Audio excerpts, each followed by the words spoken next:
Man, I hate this sport. What's it even called? Baseball. What a dumb sport. Who even invented it? I did. Who are you? Me? Why, I'm Amelia Earhart, the inventor of baseball. Or should I call it by its original name, Clop Clop. I was sitting in my dorm room booking a flight on a plane, which I had also just invented, when all of a sudden I looked out the window and I saw children throwing bricks at buildings. Ugh.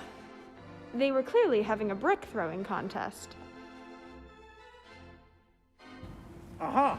I've thrown the farther brick than you. Your shins are mine. Whoa. Clearly, brick throwing was on course to become America's favorite pastime. But I had a better idea. Children, instead of hitting each other in the shins, why don't you hit the brick? That's a great idea, Amelia Earhart, but I would like to continue hitting my friend with a stick. They came to a compromise, something that would later be known as the Great Compromise of 1850, and the sport of Clop Clop was born. The rules of the original game were simple. Release the dove from its cage, and the first team to catch the dove with their Clop Clop boards would win the game. Unfortunately, too many doves were killed. PETA became involved, it became a whole thing. So instead, they decided upon 9-inning games, 3 outs per inning, 3 strikes per out. They had the rules, they had the equipment, but all they needed was a name. Well, it's quite fascinating, isn't it? You see, the name originally comes from the big wooden panels that the fielders would use to catch the bricks. Every time the brick was caught, the panels would make clopping noises. Yes, clop, clop. And thus, it was renamed from the big, juicy meat stick to the Clop Clop stick. The sport was an immediate success. For the first century, it made $1 trillion every year. Clop Clop sticks and boards became America's chief export. And then, Vietnam.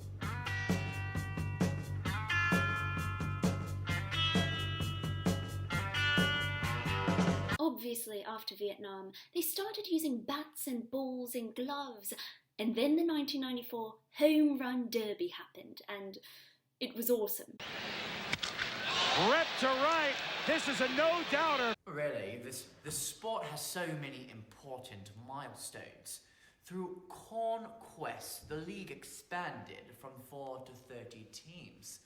It was such a bloody conquest, the bloodiest since Vietnam.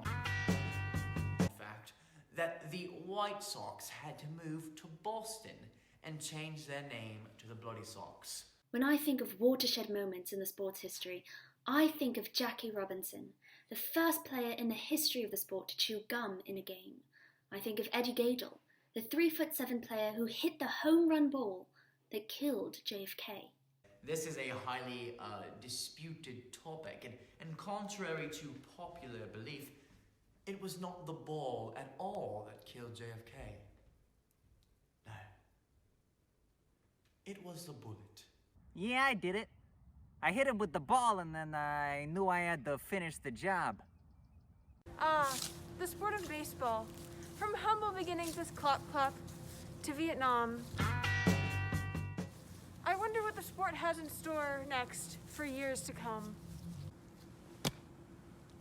Thanks for everything, Amelia Earhart.